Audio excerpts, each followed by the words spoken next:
Hey yo,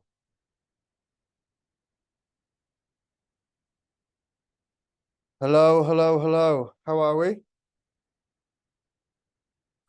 Ricky Phelan, you're on mute, bro. All good, bro. How are you? Good, mate. My head Good. is swollen. No, mate, sore as fuck, mate. I look like a dolphin. Dolphin vibes, heavy on the dolphin vibes. Rough How going, mate. how are you, bro? Good, mate. Really Yeah, good. Yeah, yeah. You'll be happy tomorrow. good. That's all we want to know. We're going to talk about the polar opposite to what you're doing right this very moment in time. I'm intrigued, mate. It'll be good. How's everyone else? Some people are on mute, but I see thumbs up, which is good. I want to say very, very quickly, thank you all for jumping on. I don't know what type of turnout we're going to get with this, because obviously naturally it was pretty short notice, as Slee usually does. But I thought a good topic to jump on, try and give an insight on. I think the biggest the biggest caveat to everything that I'm going to say today is there is absolutely no right way to do this, right? In terms of like being able to maximize all of your individuals' journeys from a progression standpoint, it is always going to come down to what you need at the time. And I hope that from today is going to give you a little bit of confidence with the idea of, I don't want to say maverick, because maverick's probably a little bit too loose of a term, but if something needs to be done, be prepared to potentially do it. Okay. Growing's difficult. Growing something that you've got is something that you've got to take time doing. And it's only as you go through the phases and as you go through these stages back and forth, you realize that you probably could have taken it further, or you definitely should have taken it further. And if you're in a position where you're trying to accumulate muscle tissue in a short window of time, 10, 15 weeks, you've got to be realistic with what you're trying to take off the back of that. All right. Um, I will get stuck in. Let me just, this is going to be interesting. Share screen. All right. 2 seconds, guys. Okay. 3, 2, 1. Can everyone see that? Put your hands up in the air like you just don't care. Can't see any of you anyway, so it's pretty irrelevant me asking. But we're going to get stuck in. So this fundamentally is an opportunity to talk about optimizing the off season for males. Now, when we talk about the off season, primarily we're talking about driving muscle growth, changing your physical being at this very moment in time, and creating a newer, more heavily densed in muscle version. Okay. We're going to go through the main fundamentals, starting off with nutrition, then we're going to go through training. Then I am going to touch on drugs as well. If you are natural, that's absolutely fine. I haven't got a problem with that at all. We'll just focus on the two main areas of progression, which are always going to be in play, which are the anchors of progression, which is training and nutrition. Okay. You can get more than enough from that. Now, the idea and main focus of the off season or growing phase is to maximize muscle and minimize fat gain, muscle gain and minimize fat gain. That is it.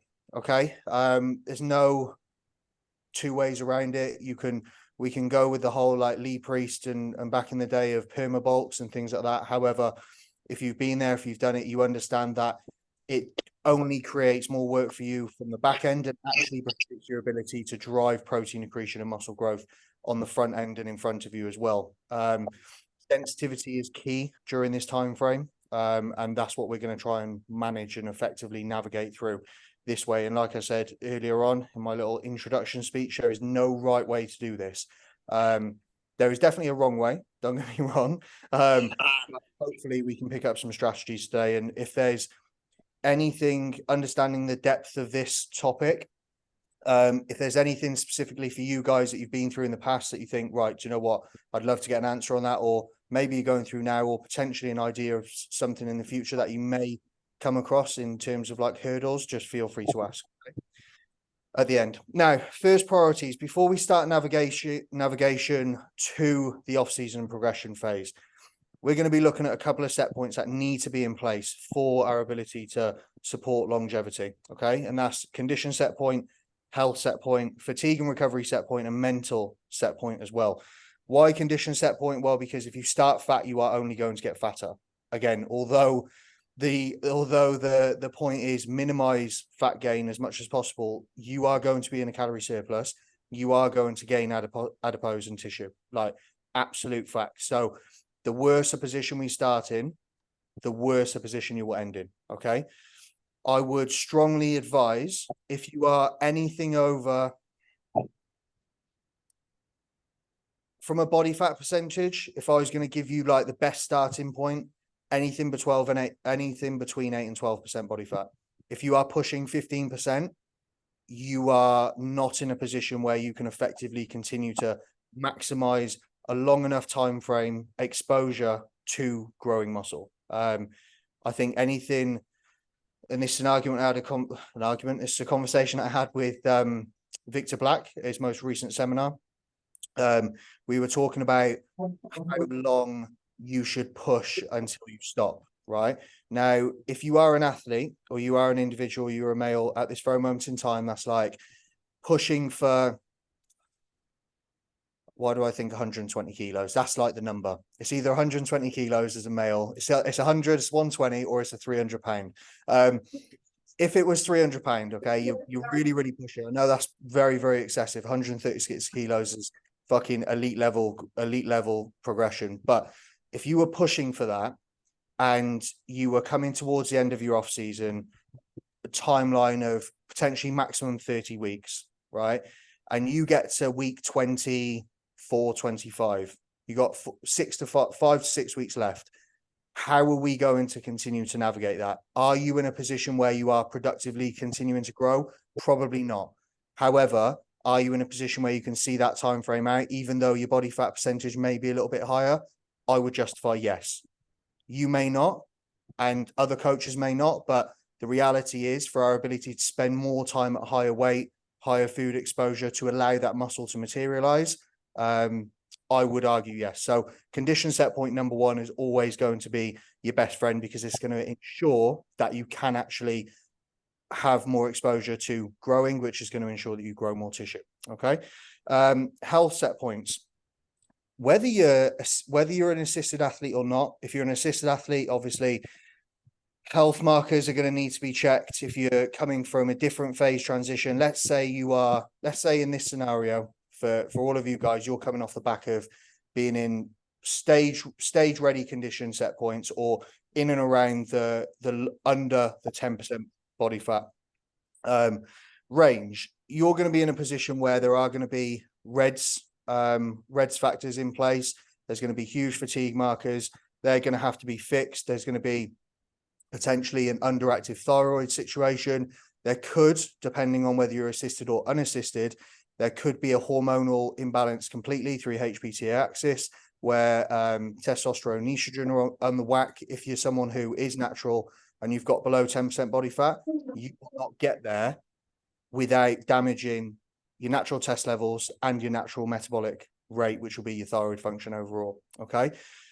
So there may be things that we need to fix there. And the only way that we are able to determine that, apart from having an educated coach who knows the damage that has potentially been done, would be to get your bloods done. If any of you ever get your bloods done in the future and you're not coaching, need support with that, please feel free to reach out. I'm more than happy to provide some support there. Okay. So health set point is going to be second. Thirdly, fatigue and recovery set point. So if you are on the back of a diet, you are on the rebound reverse recovery stage, and you're about to move into your progression phase, where are you from a fatigue standpoint? Are you in a position where your chemical balance is restored? Are you still facing chemical uncoupling, which is your inability to sort of regulate thermogenesis, your inability to actually function on a day-to-day basis? Are you walking around with lead legs still post-diet? Are you in a position where no amount of food can fix you?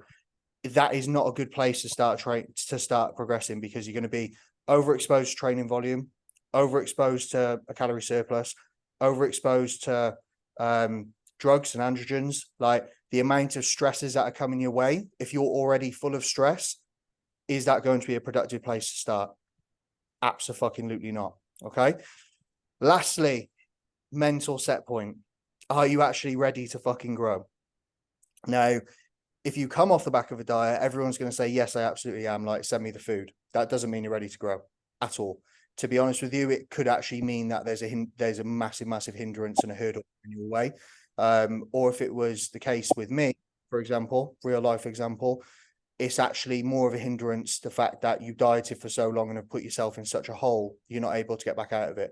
Food focus is not a place you want to start with. So being able to control that and sensibly think, right, although I need to move into a growth phase, and it's not going to prevent you from moving into a growth phase, it's just how you do so. Okay. Understand that during escalations, if we're thinking about what will benefit you, not only from a physical standpoint, but mental as well, you have to have that unlock. Okay. So these are your 4 main points that I would be focusing on before looking to move forward that we cover. Okay. Now, no plan is a plan without targets, right? We want to know where we're actually going. And for some reason, this whole percentage rate of gain, rate of loss seems to be some like pie in the sky thing that people have never really talked about or thought about. But I remember when I first started prepping, I coached myself for my first 4 or 5 shows, first 2-3 years I was competitively bodybuilding. I had no fucking idea what I was trying to lose on a weekly basis at all. And then exactly the same, going into a growth phase. I remember one rebound, I went from 90 kilos to literally 130 kilos plus, like heavy, almost the same as what I've done this time, to be fair. But this time I actually knew why I did it. So we've got to appreciate that if we're going to drive from London to Scotland, where are we going to have to stop off? How are we actually going to get there? What directions are we going to take? And it's always going to come down to percentage rate of gain. Okay. My target, and the guys that are part of the team at this very moment in time will know the justification, providing all data is on my side rather than theirs. I'll always go with, well, you reached your percentage rate of gain this week, so nothing's going to change. And that is how you justify and take the thought process out of your progression, quite simply. If we're working on a basis of how to actually navigate that, we'll always start from obviously a maintenance set point and escalate accordingly based on needs basis. But rate of gain will ensure success in muscle accrual and minimized fat gain. Okay. And a good target for everyone is between 0.25 and 0.5%. That will, if that was an assisted athlete, which is why I say assisted athletes may vary. If you are assisted and you go from a 500 milligram androgen load and exposure to 600, we are going to see a change in the scale weight. And if you are 100 kilos, it is going to be more than 0.5%. Fact. If we go from 4 IUs of human growth hormone to 5 IUs of human growth hormone, we are going to see a change in the scale weight. I think I've got one of my guys on here at the moment who's literally just started his HRT. Officially, congratulations. I'm not going to point you out and make you wave for everyone, but one of the sort of management of expectations there is, now we have testosterone in play, your body is going to move very, very quickly, and it's going to move faster than the percentage rate of gain that I've put in place already. So be prepared for that. What happens in the first week, he puts on over 1 kilo. And he's like, oh my fucking God, like what's happened? Nothing wrong with the composition. However, the data will skew. Okay. So we've got to take that into account. Something to think about for you guys: shooting distance to a cap. If you are a capped athlete, I think the only caps that there will be, bar men's physique now as well, will be classic. Okay. So if you are in a position where you've got a classic cap, you may not be able to go through, you may not need to go through 20 weeks worth of growing, 30 weeks worth of growing. You may not actually be able to get too far away from the cap at all. So the rate of escalation for you will actually be getting up to a maintenance set point, sitting in and around a sensible rate of surplus, and just allowing the body to turn over. Your exposure to androgens will be lower because you potentially don't have to grow much more tissue. but that's the question of like going from amateur to top amateur, turning pro, then filling your cap there as well. So that's another thing that you can think about. A good range, if we were going to take anything, 10 to 15 kilos away. 10 to 15 kilos is a pretty common prep. If you're losing that, you're probably going to be in a position where you're in and around ballpark figure of where you need to be from the last time you stood on stage. Okay. And then other targets, you can go performance targets. Androgen load is definitely something to consider. If you are someone who is pushing for a 12-month off season, you're going to take an entire year off and come back and grow again. If you previously ran a progression phase, I've got someone who's pushing up to, what's he out now? 18 month off season so far. Like his last androgen load, peak androgen load when he was in escalation phase was only 1100 milligrams. Like we are going to have to surpass that because unfortunately that is the business. Okay. Obviously managing health and longevity whilst we do so, but we've got to appreciate that previous exposure is going to dictate where we moving forward. And then dates and phases. How long have you actually got? If we're moving from season to season, if you competed in October at the British finals and you're looking to do so again next year, how long have you actually got? How much weight can you actually justify putting on before you have to start prep? Do you have to run multiple recovery phases at the end of that prep, going into an off season, then back into a priming phase? This is all going to determine your actual timeline to get you to grow and then return back. Moving on to nutrition. I hope I'm not moving too fast, guys, but obviously there's a lot of information. I just want to be able to get it to you. All right. So a good starting point, always build from the bottom. Where do we build houses from? The foundation. So we're going to start with the foundation from a nutrition standpoint. If you're coming off the back of a dieting or deficit phase, fat loss phase, prep, then you are going to be in a position where you are going to have to return back to maintenance calories. Now, if you wanted a really simple way to work out your maintenance calories, providing you are patient enough to actually see it through, you could go body weight in pounds times between 14 and 17. Take the middle ground of like 15. If you did that, that would sit you in and around where your maintenance calories needed to be, and then break down your proteins, carbs, and fats accordingly. Okay. It's not a breakdown that I use personally, but I've done this for a long time, and it's a little bit more technical than that when we're looking at other areas. But that's a good place to start maintenance first. In terms of escalation, don't be afraid to be quite stiff with your escalation.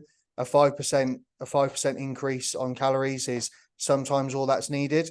Although it may seem shit, although it may seem like nothing, if you go from, let's say you start your escalation at 300 grams of carbs, right? And let's say we took a 10% increase, or let's say we took a 5% increase of 15 grams of carbs increase, right? 15%, 15 grams of carbs from a 10% calorie increase, right? We may be in at 5%, sorry. We may be in a position where after that escalation, not really much happens. But if we go with that, let's say every week or every other week, what happens in 10 to 20 weeks? Where is our food going to be? Well, if we started off with a 15 grams of carbs increase, and if we did 10 escalations, that's an extra 150 grams. Do you know what I mean? If we did 20 escalations there, it's an extra 300 grams. Like, you get my point. These escalations can come thick and fast, and it's not the only tool in our armory to be able to drive progression. Okay. Up to 20% based on needs, and percentage rate of targets, percentage rate of gain targets. So this was very common for me and some guys coming out of prep last year, where food just wouldn't stick. I was in a position where I had to be a little bit more aggressive because we had to get them out of the hole. Their body weight was sticking, fatigue markers were too high, condition set point wasn't moving, and it was actually causing more harm than good. It's all very well and good staying lean, but how lean do we actually need to stay? So it's just like, okay, we're going to need a little bit more than 10% here. Let's take a 20% escalation. We'll wear the percentage rate of gain that we see, and then we'll just allow that to average out over time instead of focusing solely on 1 week at a time. We could look at 1 month, for example, over 4 check-ins. Okay. Baseline of macros, we could go protein at 1.2 to 1.5 per pound of body weight. Only thing we need to consider, and to be honest with you, for guys, like, it's a little bit different for females, but I haven't got a problem with trace protein fucking flying through the roof until we're in a position really where you could be pushing upwards of 1,000 grams of carbs. Like, I'm not really too worried about trace protein and protein being high. It doesn't concern me at all. If I see an athlete up to 100 kilos eating over 300 grams of carbs, but peak of off season, 300 grams of protein, sorry, I'm not concerned. Okay. If you guys are, and you want to keep that protein as low as possible to aid digestion and make more room for carbohydrates, that's absolutely fine. But I will not have my guys pushing up to 100 kilos in body weight eating between 50 and 100 grams of raw weight chicken. Is fucking pointless. They can stick with that because protein's also massively satiating. Okay. I prioritize carbs in escalations because everyone likes carbs. Everyone will fucking take them. And then the only other thing that I'd focus on would be fats for either my ability to drive calories, calorie surplus, or for satiation purposes. Okay. Just to make food a little bit more enjoyable. Carbohydrates can get pretty fucking heavy as they get high. Troubleshooting. Okay. So what problems are we going to run into? Well, eating a lot, although sounds very good, eventually will catch up with you every single fucking time. Okay. So my guys will know, because they're on the call, that when we get in a position where food is getting high, I haven't got a problem with pulling big boluses of carbohydrates down and flipping them for something that's either drives hunger hormones and signaling, more enjoyable, providing it stays within sensible nutrient density overall. So we might say, right, we're going to take your 150 grams of raw weight rice in your meal down to 100, and then we're going to replace that 50 grams of rice with rice cakes and jam, or Scotch pancakes and jam, or something like that. And if that's enough for them to stay eating their food, enjoy it, and be in a position where they can actually get it all in, that's absolutely fine. Okay. Gut health and microbiome is going to be our biggest concern here. And this is something it's interesting with that I've probably faced every single day with somebody in a progression model, right? They get too focused on the bland foods, which have the carbohydrates in. They forget about everything that gives them their ability and support to be able to actually drive nutrient uptake, which is going to be your nutrient density through fruits and veggies. Okay. Micronutrients are absolutely fucking key. And my biggest advice for anybody who is managing their own nutrition set point, make sure you have fructose, fruit or vegetables in every single meal you eat. Okay. Don't turn your nose up at veg because you're eating a shitload of fucking rice. If you are, like, I've had conversations with my guys and they'll still get the bollock in even if they need it. Like, the reason why we run into resistance and saturation is because of this very reason. At this very moment in time, I probably eat best part of a kilo's worth of fruit and veg.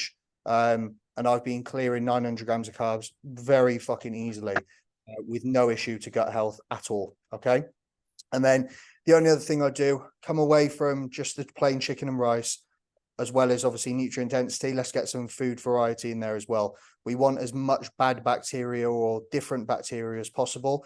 In terms of how bad it can get, I had a bowel infection 4 years ago from literally just eating chicken and rice every single fucking day for years. Like, you can see it in people's skin. You can see it in people's fucking muscle tone. You can see it in everything. We need fruits and veggies. We need food variety, and we need nutrient density for our ability to support our nutrient uptake. Okay. Pros and cons of macros versus a meal plan. Some of you may be macro trackers. I don't agree with it.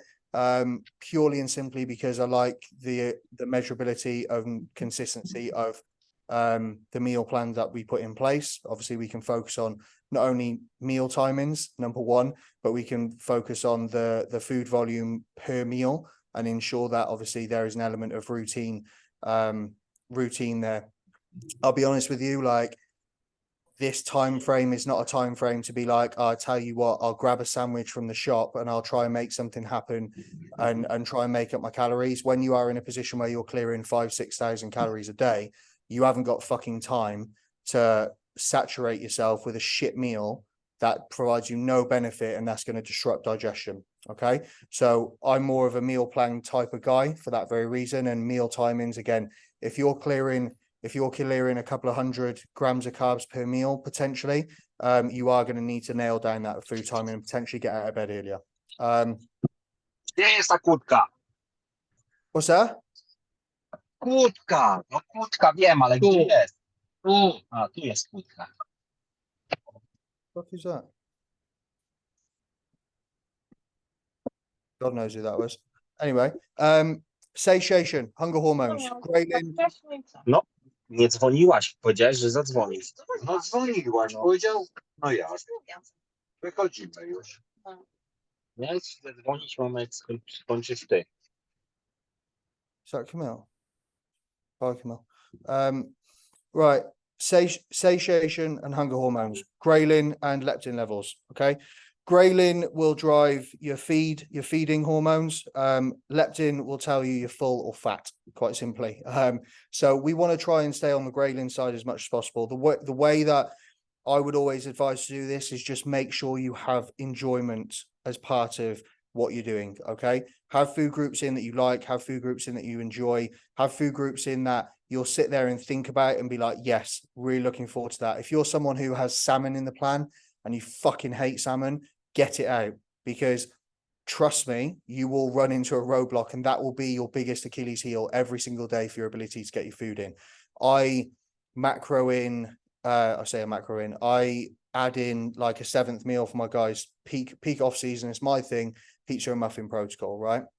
Now, the reason why I do that, not only because everyone loves a pizza and fucking muffin, I know that if guys are even reaching saturation markers and I say, right, we're going to put in a pizza and muffin at the end of the day in your last meal, 7th meal, they fucking fly. And I have this anecdotal feedback every single time. They fly through their food in the day. No problem. Nothing needs to be changed. Nothing needs to be edited, because they've just got those hunger signaling, ghrelin levels floating through the body all fucking day, ready for that meal. Keeps them hungry, keeps them interested, keeps them satisfied. Okay.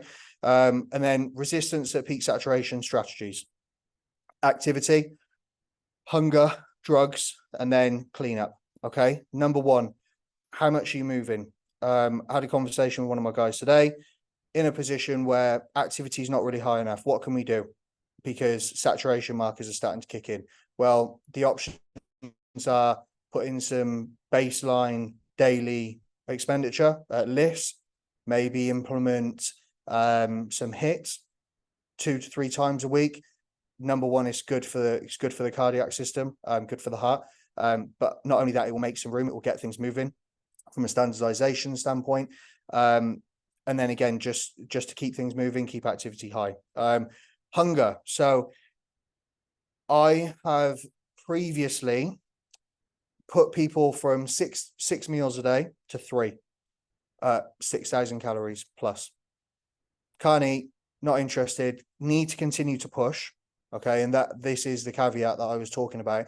Need to continue to push. We're not done yet. You need to continue to get your food in. Take the weekend, take the next 2, 3, 4 days, and just reduce your meals down into 3. Now, I can tell you for a fact, every single time I've done it, they're ready for food. They're like, I need to go back to 6 meals a day. They're not going to waste away. If they go from 6,000 calories to 3,000 calories, they ain't losing any muscle. Nothing's going to happen over a number of days, apart from their ability to all of a sudden be very, very interested in food again, because hunger starts to come back up. Okay. So that's one strategy you can look at. You can look at pulling meals down. You can look at fasted windows. The only problem you're going to face with that, which I've seen before, is if you give yourself a fasted window, then you're still going to have to try and get those calories in later on, which means that you're going to have to backload food, which means you're going to be running into the same problem and you're just going to be going around in circles.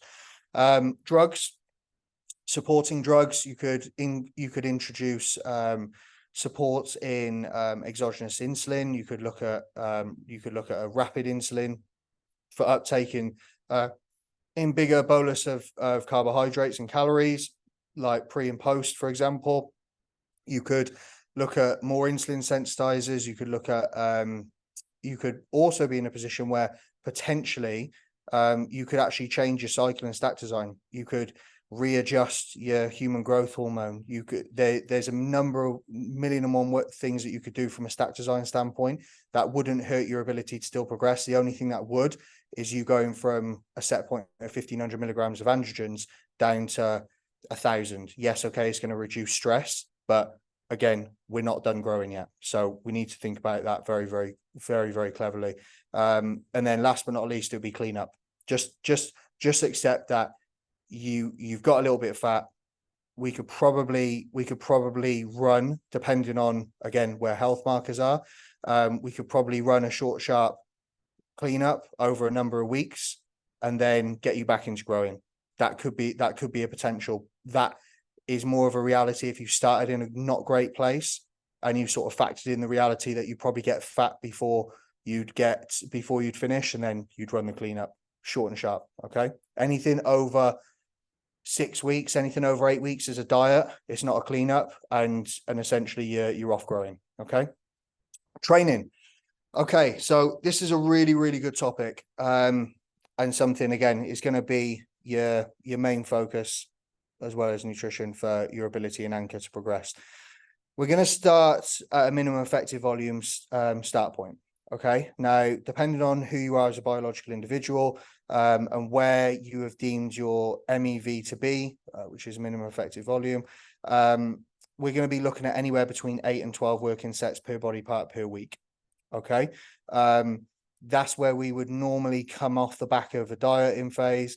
If you've gone through an extensive prep and volume has had to be pulled down for your ability to continue to progress, if you're not a complete fucking animal and you can just roll through your session, then we're going to be in a position where this is your baseline. Okay, so we start off again at the foundations, and then we escalate working sets based on recovery capabilities up to maximum recoverable volume. Okay, or maximum recoverable stimulus. It doesn't matter which one you call it. Essentially, it's exposure to a bolus of sets per session per week that is going to literally have you on the brink of shattering into a million pieces. And that is really the key driver to actually being able to grow muscle. It doesn't matter what you do from a nutrition standpoint, what you do from a drug standpoint. If you are not fucking sending it in these sessions and you do not feel like you're going to fucking die in the most polite way possible, like there's a problem, because the only thing that drives change is change, and intensity drives change. Okay. Now, in terms of specification and high priority areas, if you guys aren't biologically built at this very moment in time and just complete, right? Think about if you've got a minimum effective volume amount of 10 working sets per body part per week, that's 80 sets, right?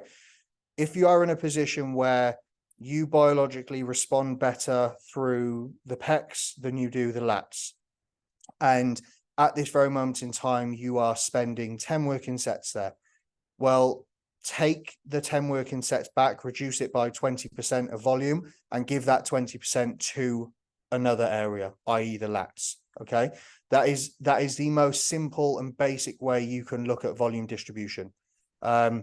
If I had somebody from a starting point, like ground zero, they'd never really stood foot in the gym before, I had them from like day one, the first thing I would do is put them on an even baseline of working sets per week, and I would just see what responds first. You guys may, due to your experience of training, be able to look at yourself, be able to look at your progression and say, do you know what? I can touch a bicep curl and just grow biceps. But as soon as I touch a tricep push down, like nothing happens. Well, the reality is you don't need to spend any more time than what is necessary to either preserve the biceps or potentially progress them slightly, we need to be focusing volume specifics on the triceps. Okay. But only you guys will know the specifics there. It's an area that we catch up on with my guys. There'll be situations where I'll be like, right, okay, you physically can't have more than one leg day a week, because if you do that, we won't be able to see your upper body. Okay. It may be the same vice versa. It doesn't really matter. But in terms of volume distribution, be prepared to actually be able to assess your physique, be critical, and determine whether you want to push and pull volume. But there has to be a baseline in place. We need to know what we're spending on each single muscle group to be able to determine where we spend everywhere else. Okay. And then understand what you program first affects what you progress second. Okay. If you are weaker in the quads, do not put a leg day. If you're starting your training block and training sessions on a weekly basis on a fucking Monday, do not program quads in on a Wednesday or a Thursday, because whatever you have done earlier on in that week will take more energy availability from you, more recoverable availability from you, and will essentially reduce your ability to maximize stimulus and then growth in that area. Okay, so start with your weakest points first and work backwards if you're going to program from a Monday to Sunday standpoint. Okay, weakest on a Monday, and then obviously filtering through the course of the week. And then own standardized progression for longevity. Do not cheat the fucking logbook. If you're not someone who uses a logbook, fine, but do not put yourself in a position where you create a false reality of what progression actually is. Shit reps, shit sets don't build good physiques. Simple as that. And then something that I try and focus on with guys who have had for a while is capitalizing on novelty. Okay. How many times we've been in a position, potentially we haven't yet, but you will get in a position where you can consider completing a movement. Okay. Now, what I mean by that, although that sounds absolutely fucking ridiculous, is the risk outweighing the result and reward.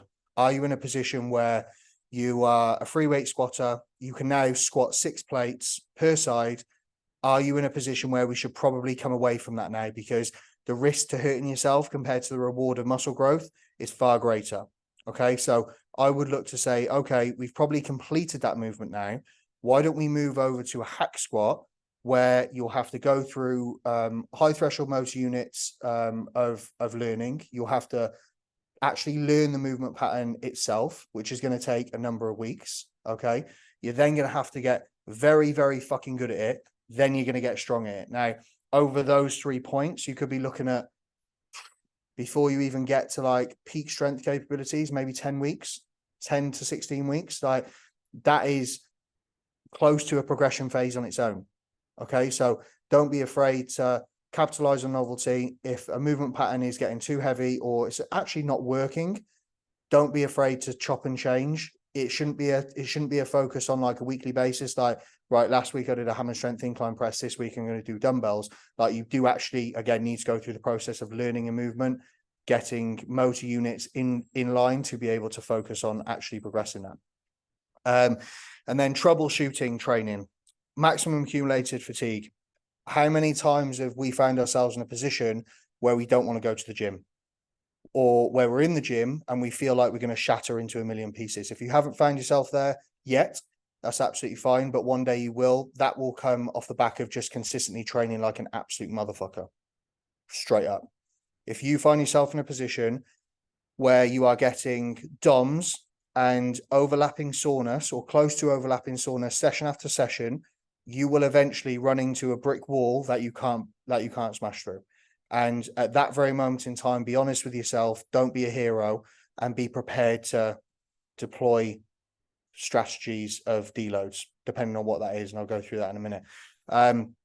These things in terms of maximum accumulated fatigue will drive central nervous system damage and affect chemical balance. Now, to put you in a position of knowledge, chemical balance is the entire makeup of our physiology, our bodies as a whole. They will determine and dictate appetite, recovery capabilities, cognitive function, everything. right? So some of the things that we'll see from guys who have hit that marker, reached maximal recoverable volume, currently in a hole from training, their appetite will be down, their sleep and recovery will be shit, they won't be able to sleep, they'll be in a position where the motivation will be low.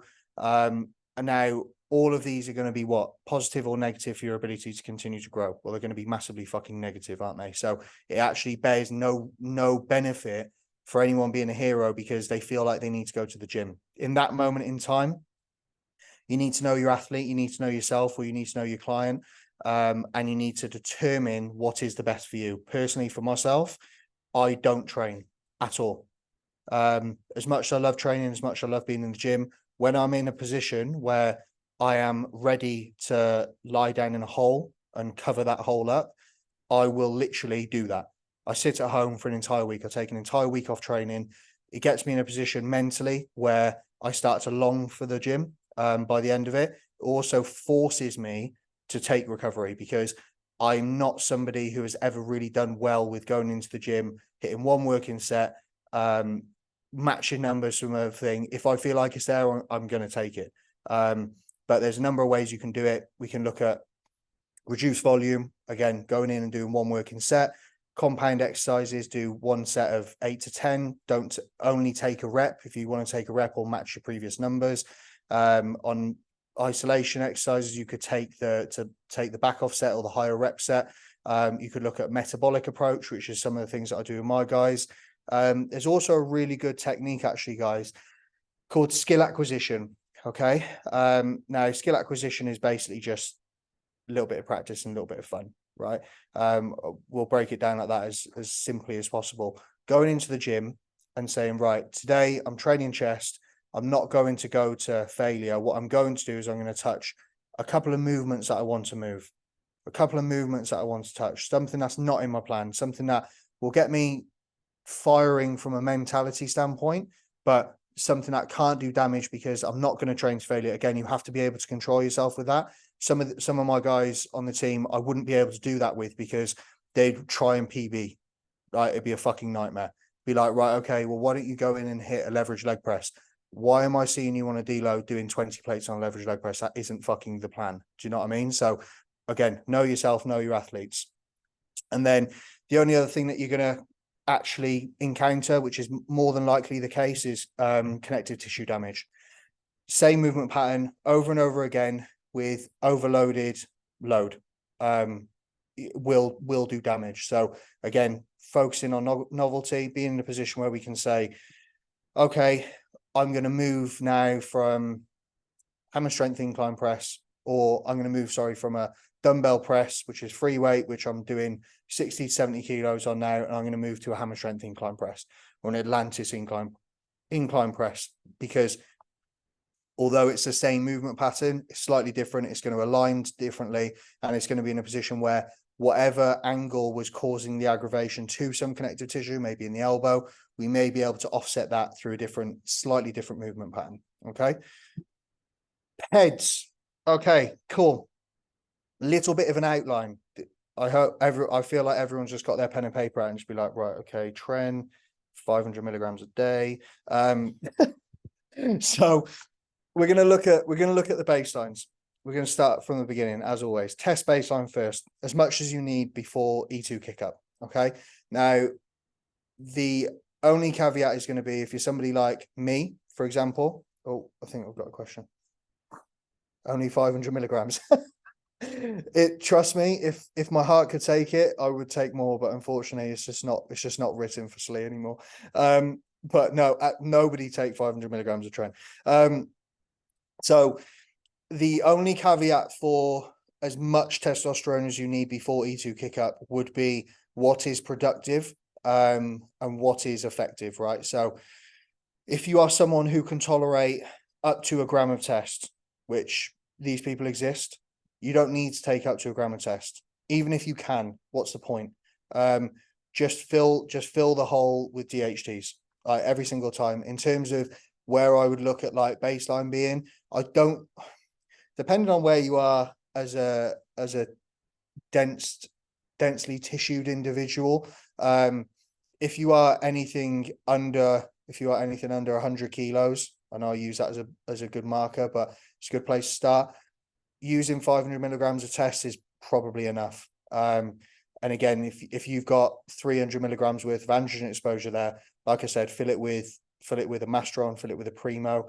In terms of once you've got that baseline of testosterone, you can look at matching that with the DHT. So if we said, okay, your max you can possibly take is 350 milligrams of testosterone. And that's in and around where you start to see a little bit of estrogen kick up and that conversion just being a little bit out of control.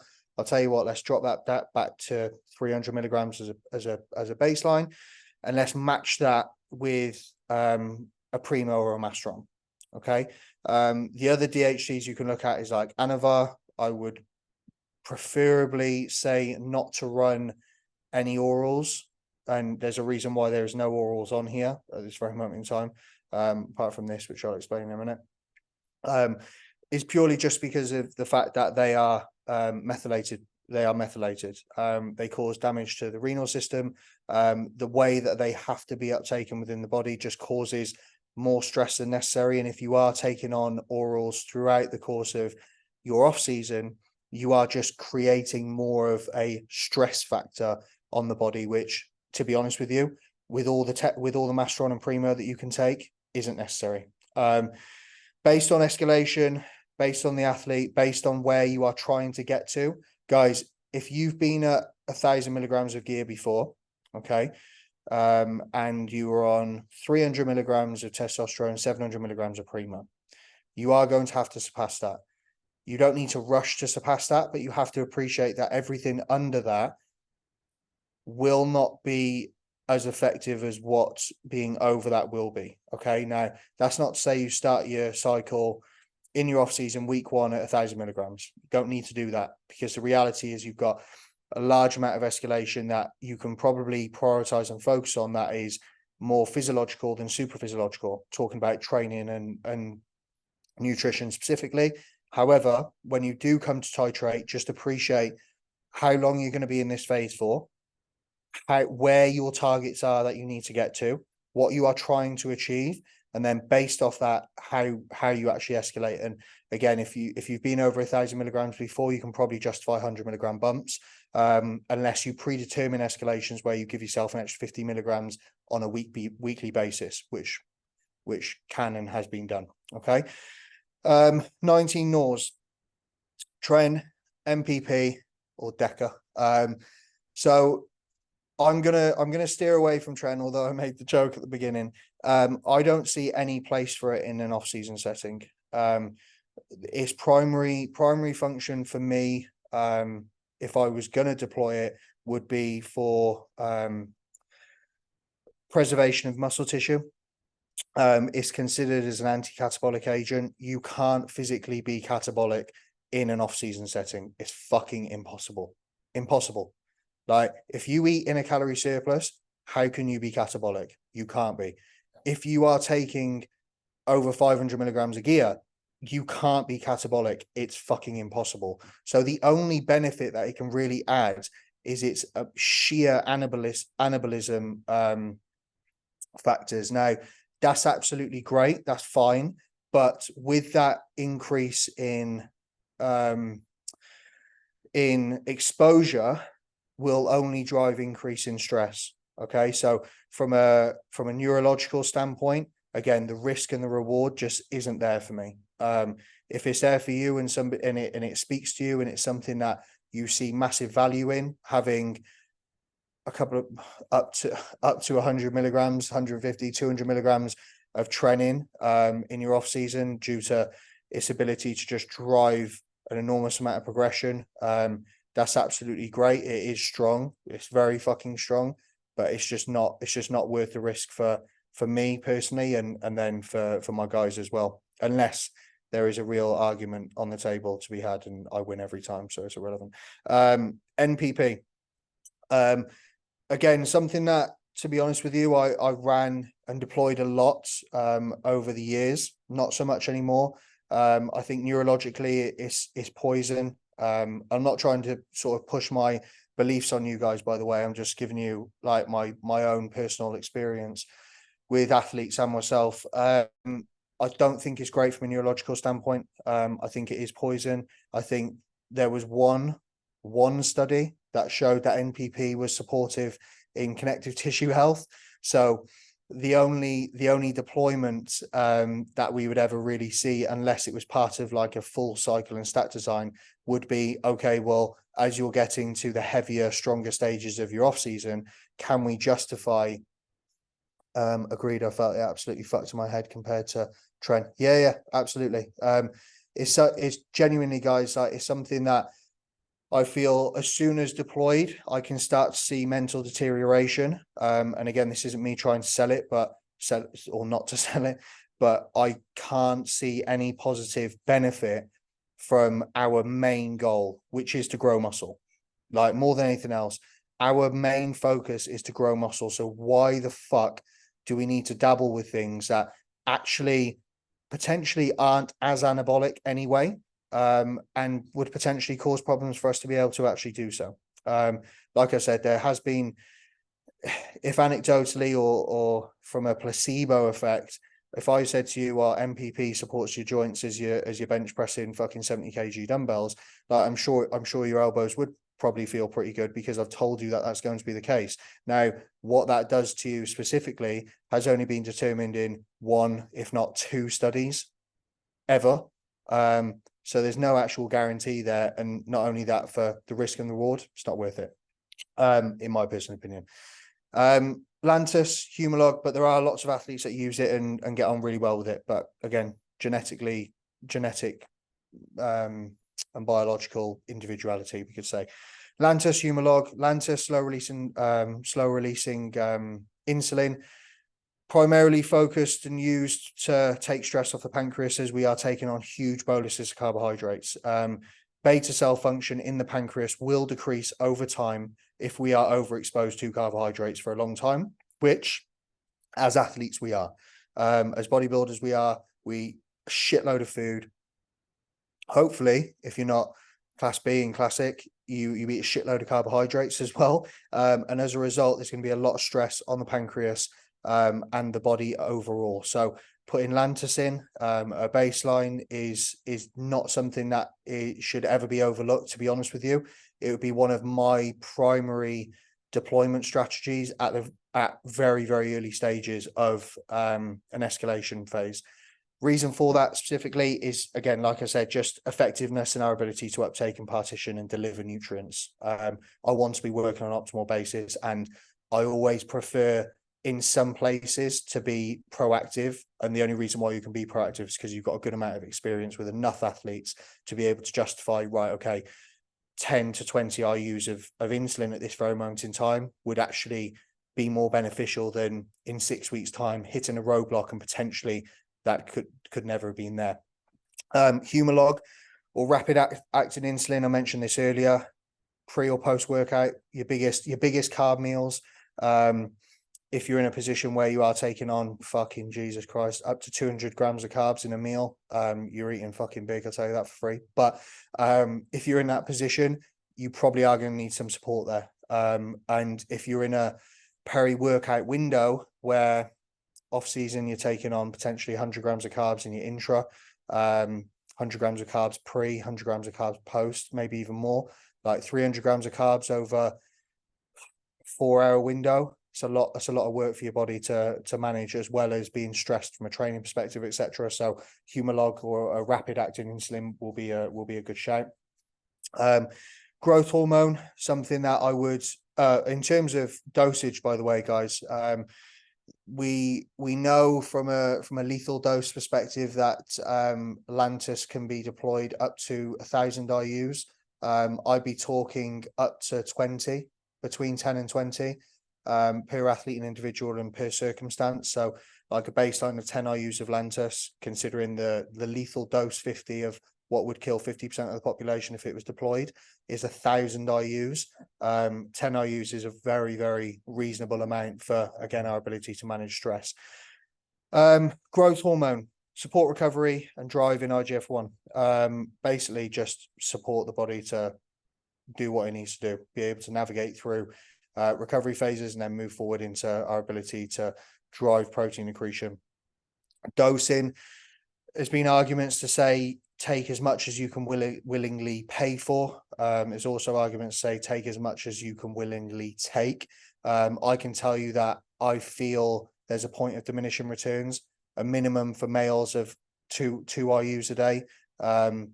You can load that whenever you want, but AM and PM is a good time to load it. And then I would look to titrate by 1 IU as and when needed.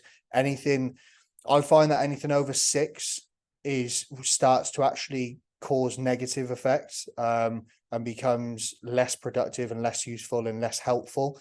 You get very, very fatigued. I feel like it shoots the shit out of your insulin sensitivity. And in a position where you're already going to be getting saturated, you're going to be getting slow, you're going to be getting tired.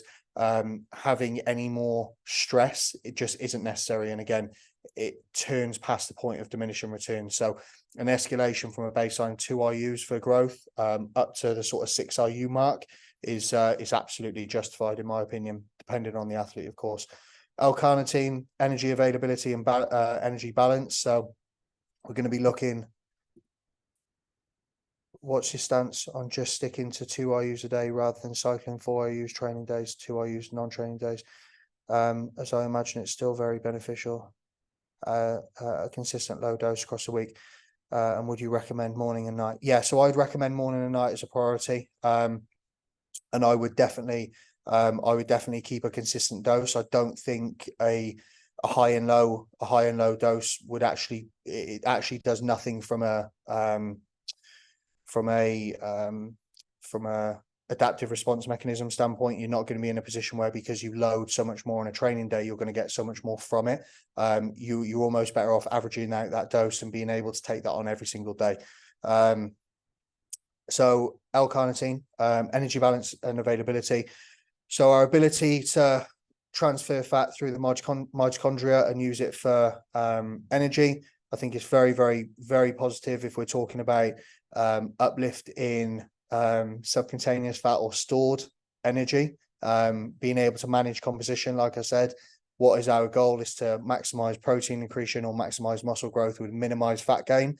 L-carnitine, I feel, providing you can get on board with the consistency in jabs, I feel like it's a good pathway. There's also no negative deleterious effects. The only pain in the ass, genuinely, guys, is the fact that yes, it pips, and yes, it's another injection. But if you're someone who is running test and a DHT and you're potentially microdosing every single day, if you're running Lantus and Humalog, so you're jabbing twice a day, so that's 3 times a day, you're running GH, that's 4 or 5 times a day, L-carnitine is going to be your 6th. I know that sounds absolutely fucking barbaric, but from an athlete perspective, if this is something that you're doing, it's just something you do.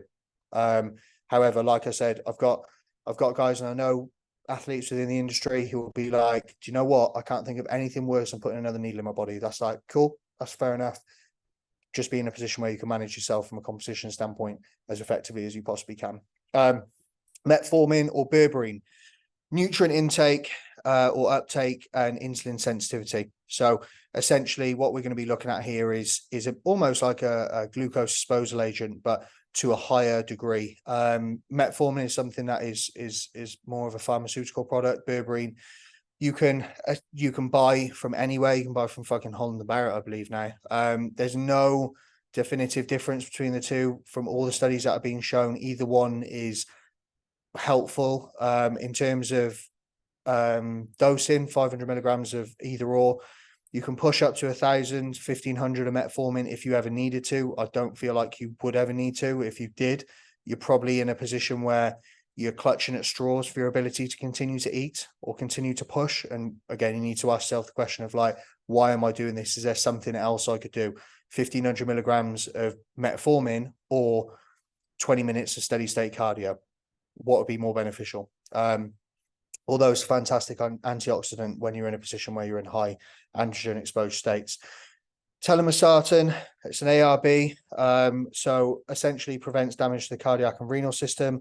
blood pressure management. It's not the most effective blood pressure management tool out of the sartan family overall.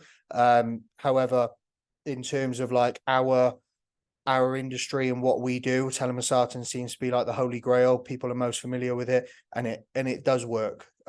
It's good. Again, it's not the most effective, but it's the most now easily accessible, although it's still quite difficult for guys, unless you go to like COS, where you could just buy it for like €2, which is what I do. Thyroid support, optimal metabolic output. So do you remember at the beginning of the story of the presentation, we were talking about the damage that can be done from a health perspective? The reality is, going through a dieting set point, going through a prep, we are going to see downregulation of your metabolic function, your thyroid hormone overall. We may be in a position where you are someone who just has to, during the time frame that you want to be a bodybuilder, who has to run thyroid support. I run exogenous thyroid medication every single day, and I have done for years. The reason for that is because I don't need to be in a position where I'm unoptimal. It's an area that I'm confident with. It's an area that I know when I need to come off. My HPT axis and thyroid axis overall will return to where it needs to return to.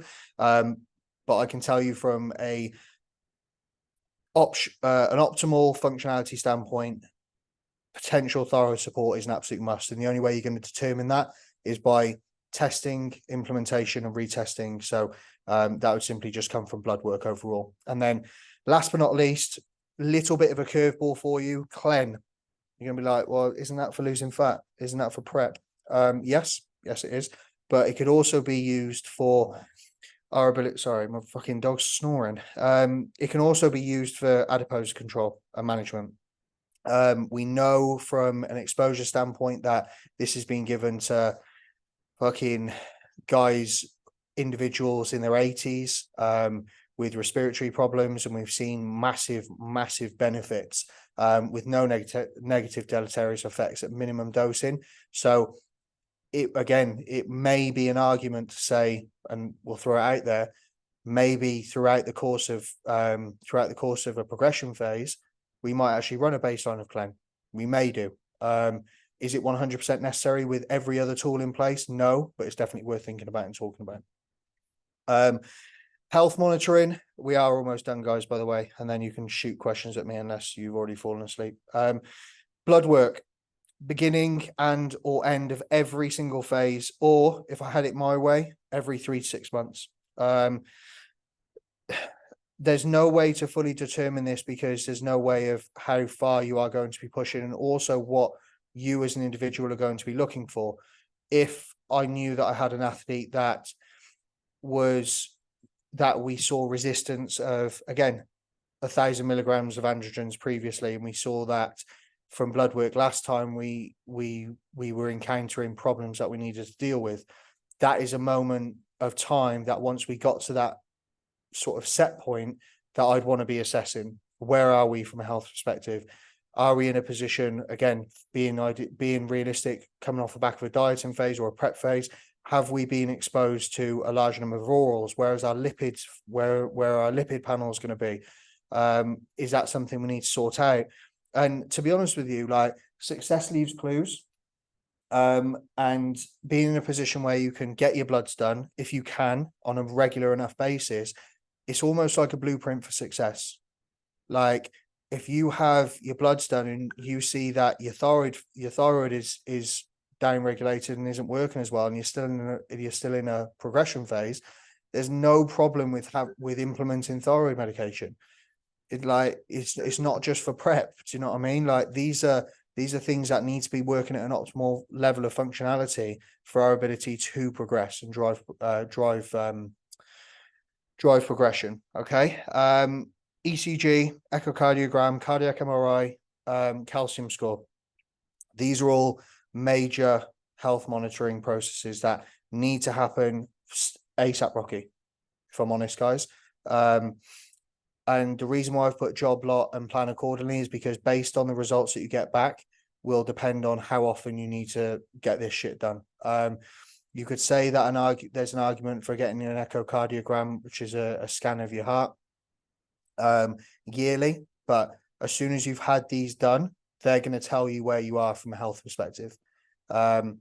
And that's going to dictate your movements moving forward. For example, due to my heart health and due to my personal health, I have a cardiac MRI every 3 months, because that's how often I need to monitor my health. For my guys, we'll talk about focusing on an echocardiogram once a year, or once you've had one, we go off the results and then we plan and monitor from there. But the sooner you have that information, the sooner you've got information to work from, and data correlation is key for your ability to understand levels of progression and in that regression.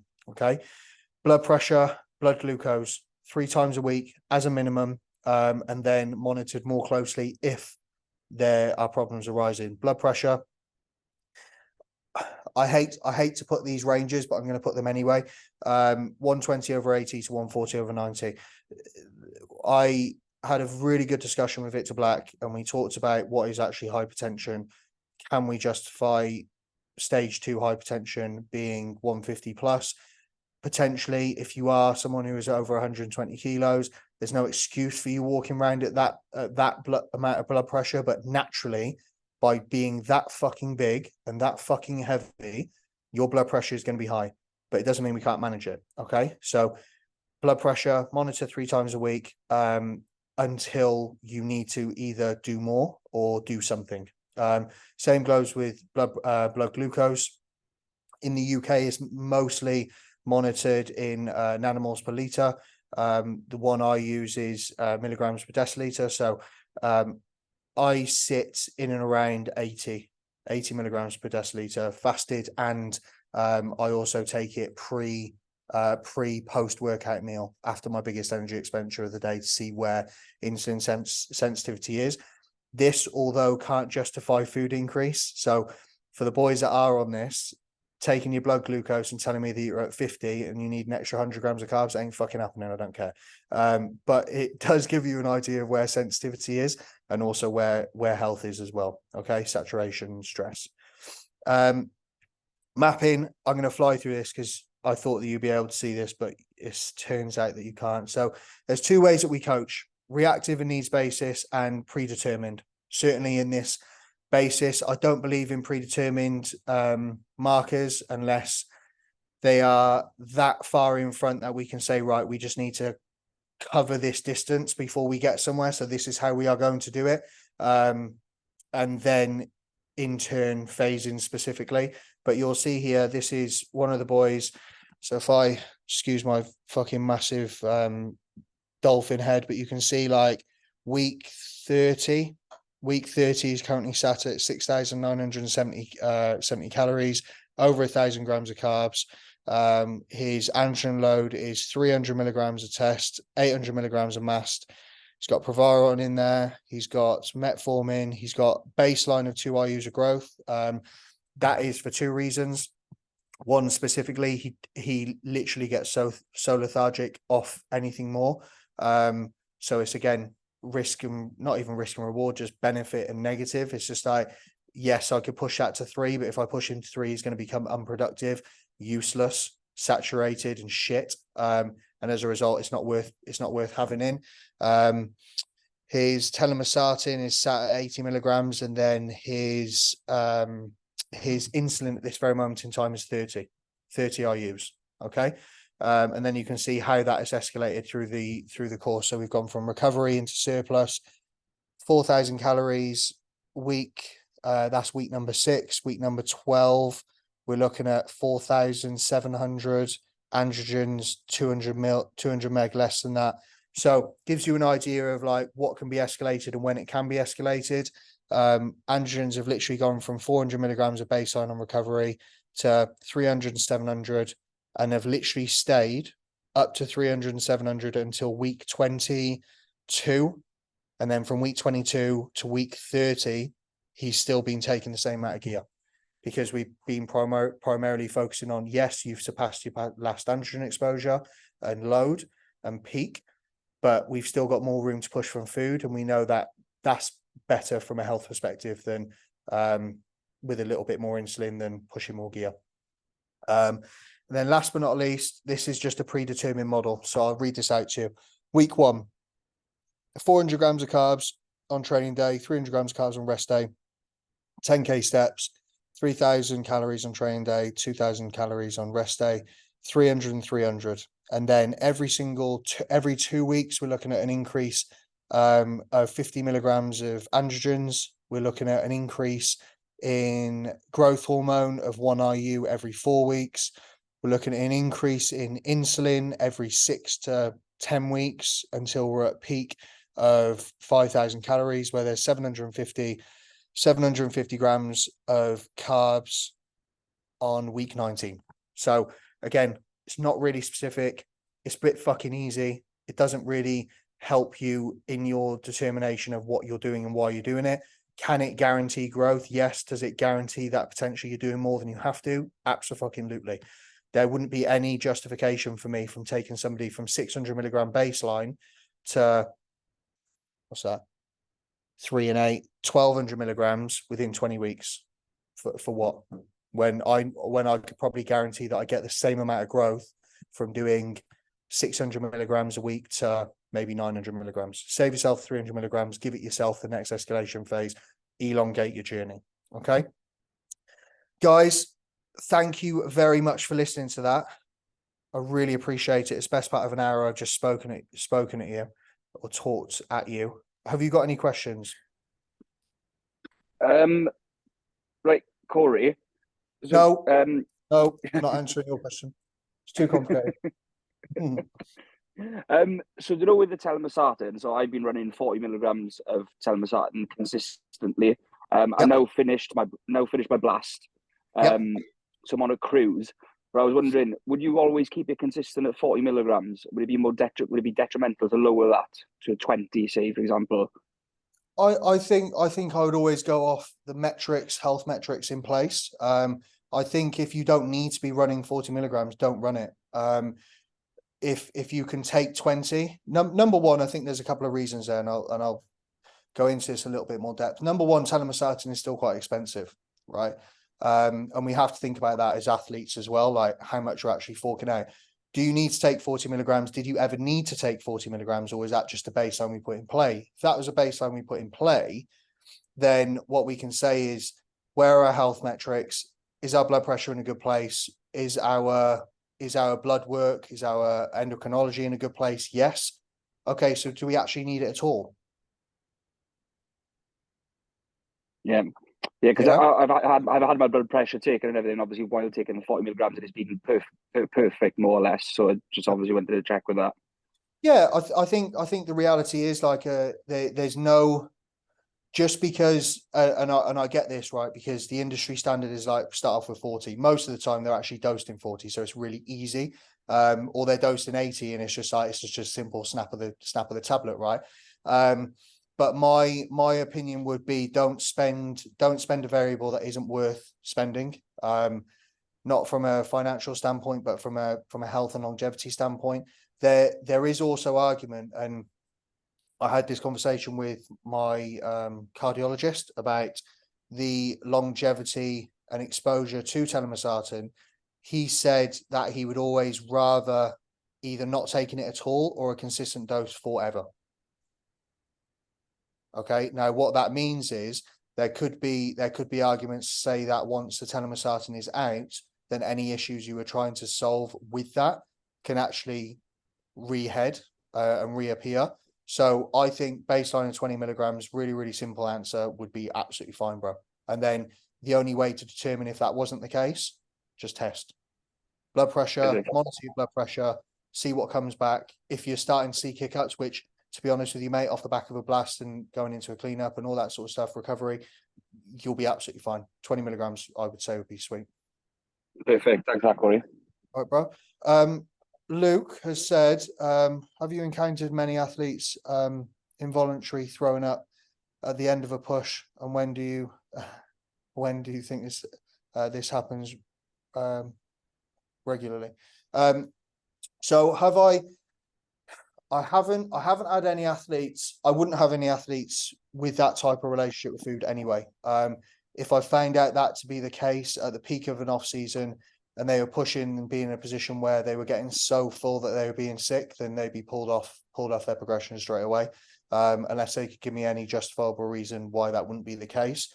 I think one of the big things we have to focus on, guys, is not only like physical health and development, but mental health and development as well. If we're in a position where we're creating negative relationships with anything that we're doing, we're never going to get the best out of ourselves. So if we ever had or found ourselves in a position where you were pushing 1,000 grams of carbs and you were that full that you were having to make yourself sick or you were being sick, like that's a big red flag, and we need to come back, reassess, reevaluate, restabilize, regain control, and then look to move on to whatever phase that would be.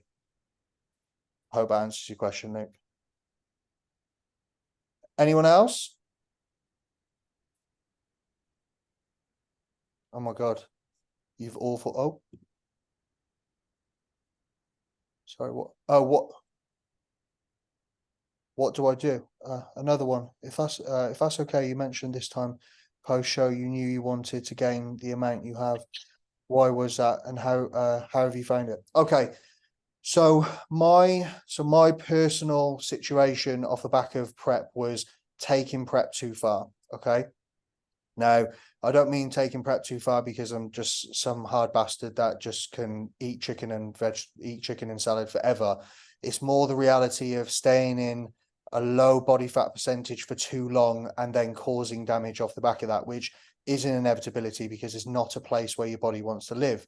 You live on chemicals more than anything else. And I'm not talking about drugs specifically. I'm talking about fight or flight chemicals. I'm talking about norepinephrine, epinephrine. I'm talking about the things that if you were to go back to the days of the caveman would make you go and hunt at 3 o'clock in the morning instead of going to sleep. Because adrenaline is the only thing that you can survive on when you are in a position where you are in that sort of set point. Now, for the guys who've been on prep previously, that are on this call, you'll know that when you get to a position where condition set points are pretty fucking far and suffering starts to endure throughout the day, it also endures throughout the night as well, because you're hungry, you're tired, and your body will start to essentially just scream at you to get away from the position you're in as fast as possible. The longer you spend in that place, the more damage that you'll do, not only to your physical state, but your mental state as well. So I mentioned earlier about chemical uncoupling, your ability to regulate thermogenesis within the body. That essentially is just you being so lean, you can't regulate your own body temperature. So I was falling asleep and then waking up in a puddle of sweat, literally after 5 minutes of sleeping, because my body wouldn't know what to do with itself. So when I went into my reverse, I started feeding and I couldn't fill that gap at all. I wasn't in a position where I was able to solve it through simple escalations of here's 100 grams of carbs, here's 100 grams of carbs. So what I actually did, I went from a baseline of I think I got up to 600 grams of carbs per day. And it still wasn't enough. So I ended up taking I think I took 10 days off completely. My food went up to just over 900 grams of carbs and I sat down and did nothing. And I think I put 13 kilos on in that time frame. And that in and around got me in a position where I was just healthy enough from a fat percentage on my body to be able to say, right, now I can actually start to regulate my own hormones and my own function every single day. So that was the basics of it. It was just too lean for too long and then having my body screaming to get fat again so I can start to regulate my own hormones and function. Leo, hopefully that answers your question, big guy. Do you know how to get the blood tests and the other tests on the NHS? As to get them, it's like you need to beg the doctor to get, bro. Honestly, it is the biggest pain in the ass if you're going to try and go through the doctor. I'm not proud to say it or know it, but some of the guys previously have gone in and screamed bloody murder and said, you know, like, I feel like I can't fuck my missus. I feel like I've got no testosterone. Like, I feel like she doesn't love me anymore. I just want to know if I'm a man, like all of that, all of that sort of shit, genuinely. And doctors are probably a little bit more, little bit more generous with their ability to obviously say, I'll tell you what, we'll get it done.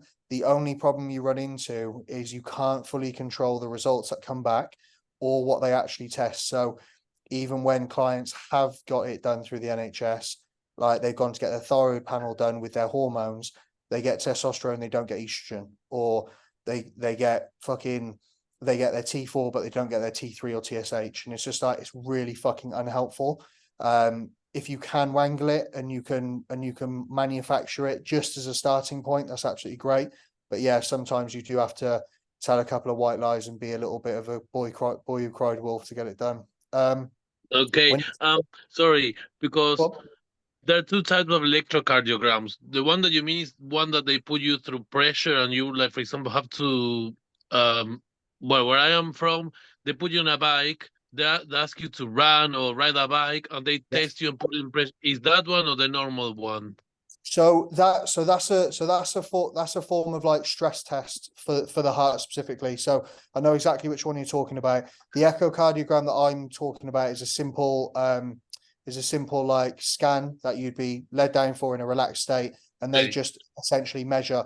You're talking more about like stress tests through like cardiac MRIs and things like that. So it's a really, really good way to test functionality. I had a stress test through my cardiac MRI, not the last one, the one before. They don't do it all the time, but yeah, it varies, mate. That stress test is really just to test functionality, as well as just simply just measuring valves and simple ejection fraction.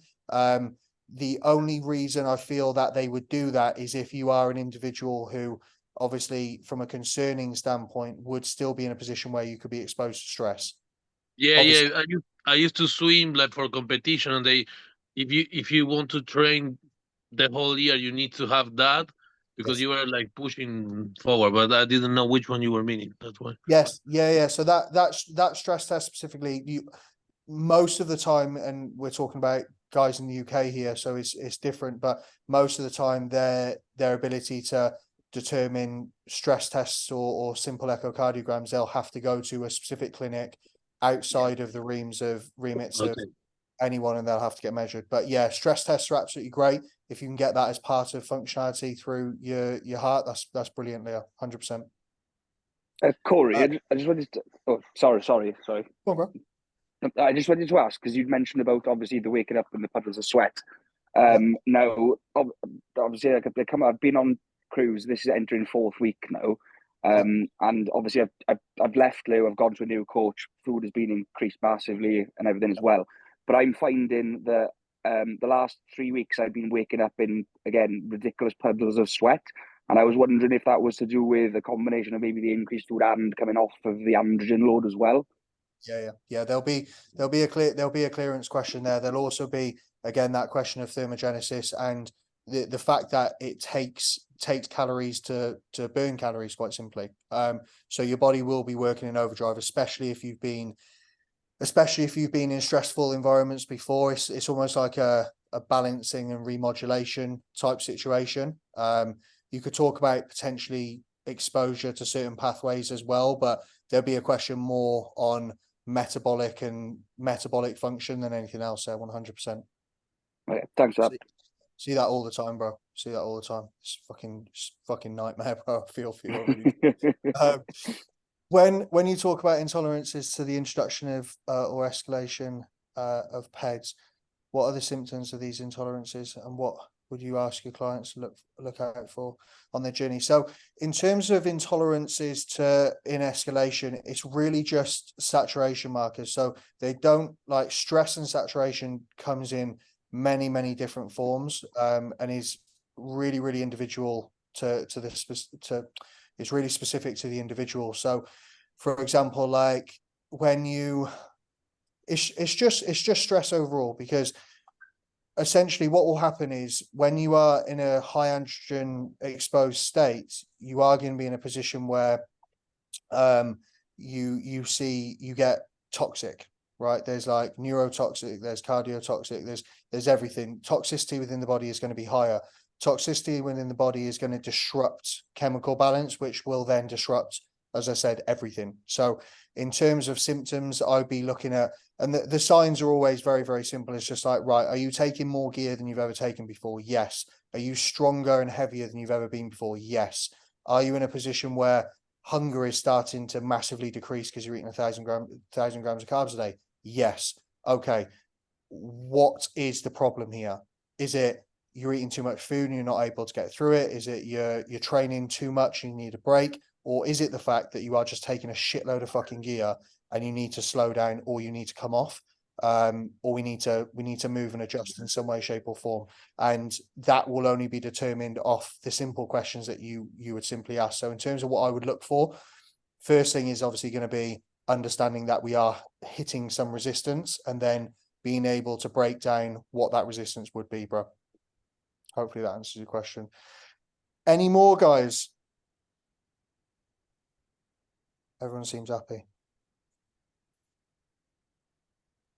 Thank you for today. Cheers. No problem, Luke, at all. Always. If you ever need anything, guys, one thing I would say, and there's a little thing like what's next here. And if any of you ever have any questions, if any of you ever want to speak to me, if any of you are ever concerned or just want a second opinion, sometimes, unfortunately, in this industry, it's very hard to, I think, put yourself out there in your ideas or what you're doing. So you potentially be concerned that somebody would judge you for doing something. I hope today has opened your eyes to the fact that like there's 1,000,001 ways to do this, and no way genuinely is the right way. So if you are ever in a position where you're unsure and you're like, something's happening here, I'm not sure if it's right, I'm not sure if it's wrong, feels right to me.